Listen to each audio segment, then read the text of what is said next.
नमस्कार, राधे राधे, जय श्री कृष्णान मेरे प्यारे साथियों। मैं विश्वेंद्र फौजदार आप सभी का आपके अपने यूट्यूब चैनल BS पॉलिटी में हार्दिक स्वागत करता हूँ।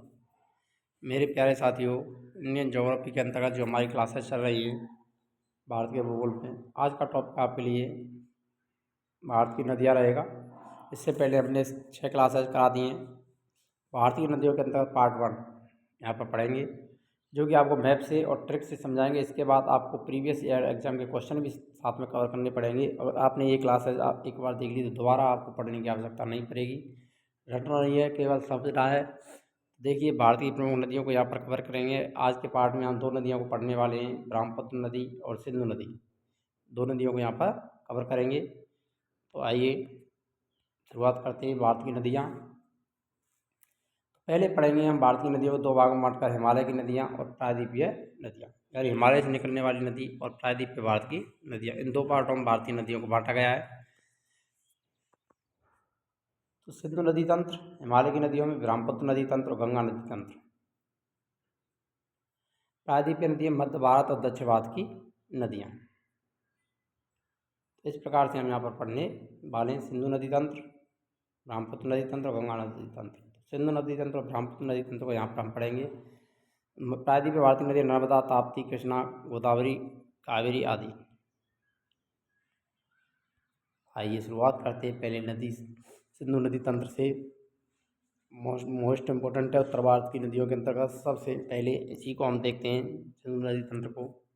तो सिंधु नदी की बात करें तो इसका जो उद्गम स्थल है सिंधु नदी का, वो तिब्बत में मानसरोवर झील, यहाँ से ये निकलती है और इस प्रकार से जो बहती हुई ये पाकिस्तान में चली जाती है। पाकिस्तान में बहते हुए आप देखा जाती है, अरब सागर में जाकर के गिर जाती है। तो आगे देखिए, अब बात कर लेते हैं इसके मुहाने की। तो इसका जो मुहाना है वो अरब सागर, और अरब सागर में जाकर के ये मिल जाती है। तो ये अरब सागरीय नदी तंत्र के अंतर्गत आती है। बंगाल की खाड़ी का प्रवाह तंत्र और अरब सागरीय प्रवाह तंत्र में भारतीय नदियों को बांटा गया है। अब इसकी सहायक नदियों को देखते हैं। तो सबसे पहले सतलज नदी, उसके बाद ब्यास नदी जो कि सतलज में मिल जाती है, रावी नदी, चिनाब नदी और झेलम नदी। तो इसकी ये आपकी सहायक नदियाँ हैं इसकी। तो इन सहायक नदियों को याद करने की ट्रिक भी आपको हम बता देंगे। झील, चनारे, व्यास का क्या करेंगे, ट्रिक है ट्रिक। तो ट्रिक लिख लेना, झील,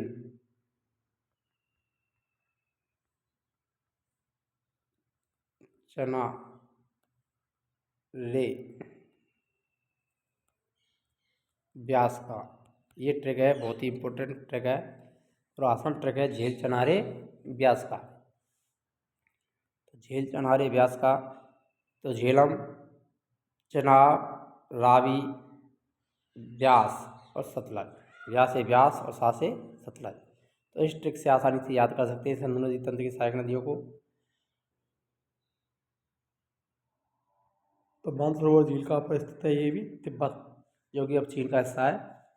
सिंधु नदी 3 देशों में होकर के बहती है, ध्यान रखना, चीन, भारत और पाकिस्तान।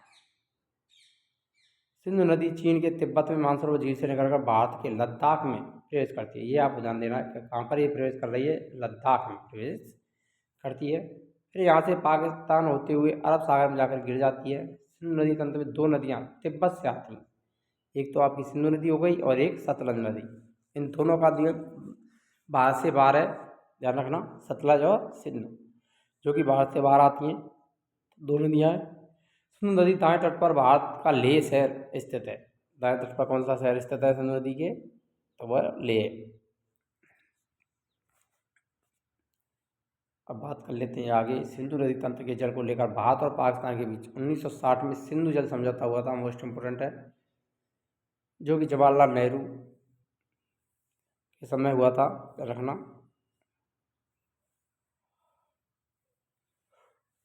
1960 में सिंधु नदी जल समझौता किया था। सिंधु नदी के जल के बंटवारे को लेकर के भारत और पाकिस्तान के बीच हुआ। इस संधि पर भारत के तत्कालीन प्रधानमंत्री जवाहरलाल नेहरू और पाकिस्तान के तत्कालीन राष्ट्रपति अयूब खान ने दस्तखत किए थे। सिंधु, झेलम और चिनाब पाकिस्तान, रावी, व्यास और सतलज भारत। ये समझौता हुआ था। सिंधु, झेलम और चिनाब नदी का जो जल है उसका उपयोग पाकिस्तान करेगा, सतलज, व्यास और रावी का उपयोग भारत करेगा। इस प्रकार से ये समझौता किया गया था। अब बात करते हैं सिंधु नदी की सहायक नदियों की। तो चिनाब नदी, इसका उद्गम स्थल बारालाचा दर्रा, हिमाचल प्रदेश। चिनाब का यहाँ से उद्गम होता है बारालाचा दर्रे से, ध्यान रखना, हिमाचल प्रदेश में। और इसका जो महाना है वो सिंधु नदी, और ये यहाँ से सिंधु नदी में जाकर के अपना जल ले जाती है। चंद्र और भागा, चिनाब, चंद्रभागा, चिनाब नदी का प्राचीन नाम चंद्रभागा। चंद्र और भागा दो नदियाँ मिलकर के चंद्रभागा चिनाब नदी का निर्माण करती हैं। हिमाचल प्रदेश में चिनाब नदी को चंद्रभागा नदी के नाम से भी जाना जाता है। चिनाब सिंधु नदी की सबसे बड़ी सहायक नदी है। मोस्ट इम्पोर्टेंट, सिंधु की सबसे सहायक नदी, बड़ी सहायक नदी कौन सी है? चिनाब। अब अन्य नदियों के उद्गम स्थल और मुहानों को देखते हैं। इन सभी नदियों को यहाँ पर एक साथ कवर कर लेंगे। तो झेलम, बैरीनाग झील, जम्मू कश्मीर, मुहाना चिनाब नदी में जाकर के ये अपना जल ले जाती है। श्रीनगर झेलम नदी के तट पर स्थित है, ध्यान रखना। श्रीनगर किसकी नदी के तट पर है?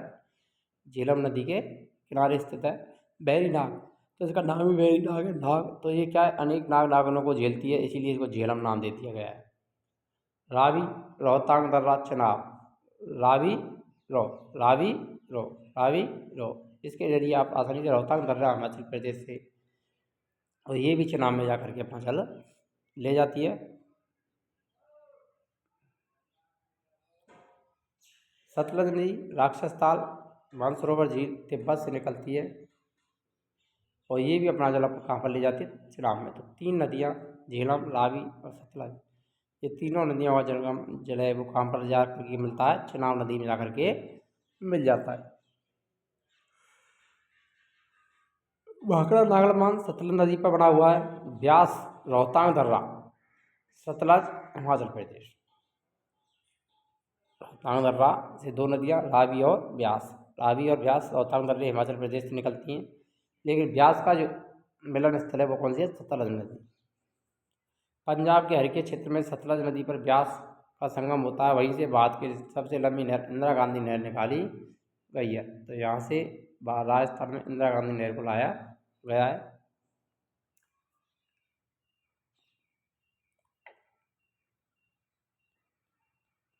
इंदिरा गांधी नहर निकाली गई है हरिके नामक बैराज से। सतलज और व्यास नदी पर जो बांध बना है वहाँ से निकाला गया है। आइए अब ब्रह्मपुत्र नदी क्षेत्र को देख लेते हैं। तो ब्रह्मपुत्र नदी का उद्गम स्थल तिब्बत, चीन से इस प्रकार से ये बहते हुए भारत में और चीन में बहते हुए और बांग्लादेश में बहते हुए बंगाल की खाड़ी में जाकर के अपना जल ले जाती है।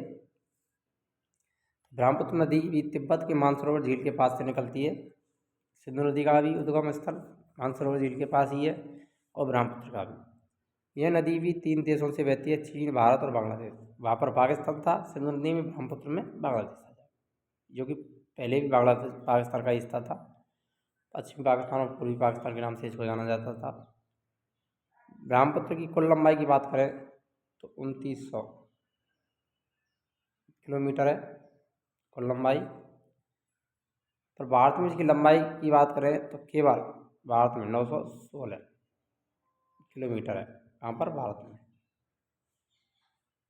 भारत की सबसे ब्रह्मपुत्र भारत की सबसे चौड़ी नदी है, ध्यान रखना। सबसे चौड़ी नदी कौन सी है भारत की? तो वह है ब्रह्मपुत्र।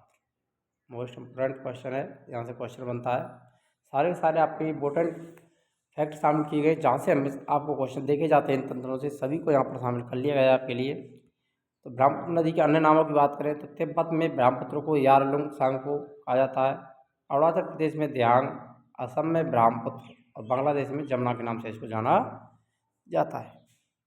यदि अभी तक आपने वीडियो को लाइक नहीं किया तो वीडियो लाइक करें, शेयर करें, और चैनल पर नए हो तो चैनल को सब्सक्राइब करना ना भूलें। यहाँ पर आपके लिए सभी कॉम्पिटिशन एग्जाम के लिए निःशुल्क तैयारी हमारे यूट्यूब चैनल BS पॉलिटी जी के ट्रिक पर कराई जाएगी, और इस प्रकार कराई जाएगी जैसे कोई भी यूट्यूब चैनल पर आपने आज तक नहीं करी होगी।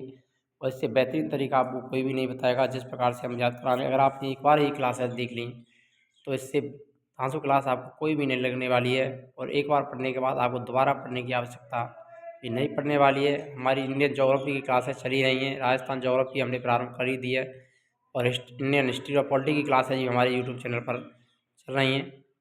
तो समय समय पर आपके लिए हम सभी की क्लासेज लेकर के आ रहे हैं, जो आपके लिए यूपीएससी हो, आरपीएससी हो, UP TGT, PGT, DSSB, all competition exam के साथ साथ ऑल स्टेट एग्जाम के लिए ये क्लासेज आपके लिए इम्पोर्टेंट रहेंगी।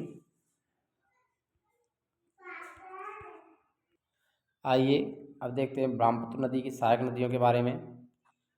तो ब्रह्मपुत्र नदी की सहायक नदियों की बात करें तो चोलाम, झील, तिस्ता राइट से निकलने वाली नदियाँ, दाएँ से और बाएँ से निकलने वाली नदी तिस्ता, संकोश, मानस, सुबनसिरी, देवांग, लोहित, खूनी नदी, बाईं तरफ से धनसिरी और कोपली नदी।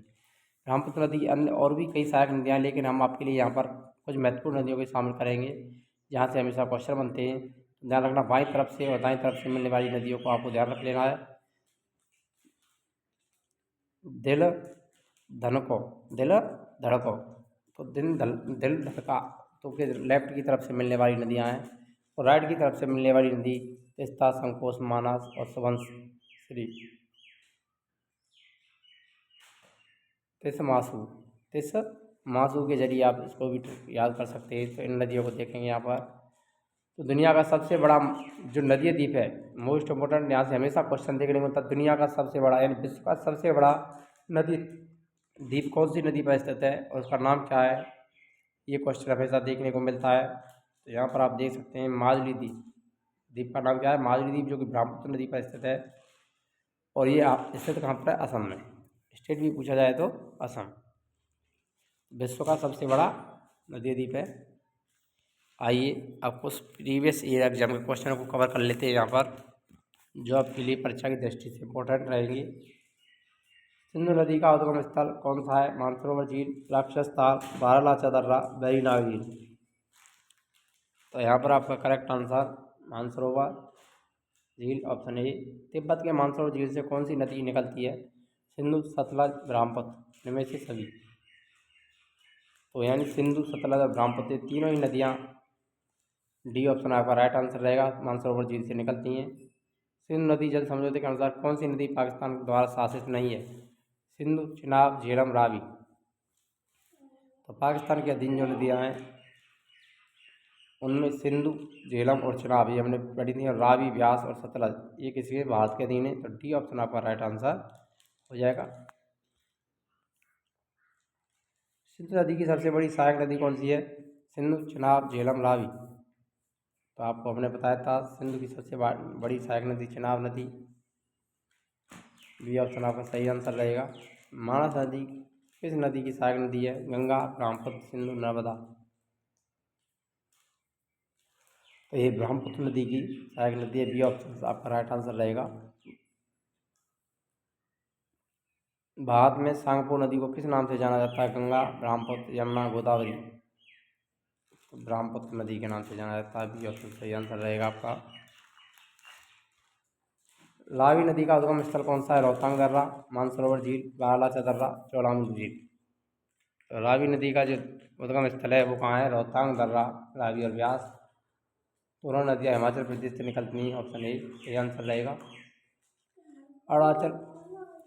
अरुणाचल प्रदेश में प्रवेश करने के बाद ब्रह्मपुत्र नदी को किस नाम से जाना जाता है, ध्यांग, लोहित, ब्रह्मपुत्र, सांगपो।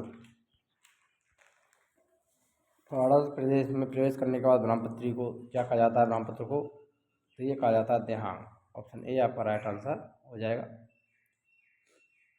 हिमाचल प्रदेश में चंद्रभागा किस नदी को कहते हैं, चिनाब, झेलम, सतलज, रावी। तो चिनाब नदी, ऑप्शन ए सही आंसर रहेगा। भारत की सबसे चौड़ी नदी कौन सी है, गंगा, ब्रह्मपुत्र, गोदावरी, कृष्णा। भारत की सबसे चौड़ी नदी ब्रह्मपुत्र नदी, डी ऑप्शन सही आंसर रहेगा। दुनिया का सबसे बड़ा माजुली द्वीप किस नदी पर स्थित है, गंगा, ब्रह्मपुत्र, गोदावरी, कृष्णा।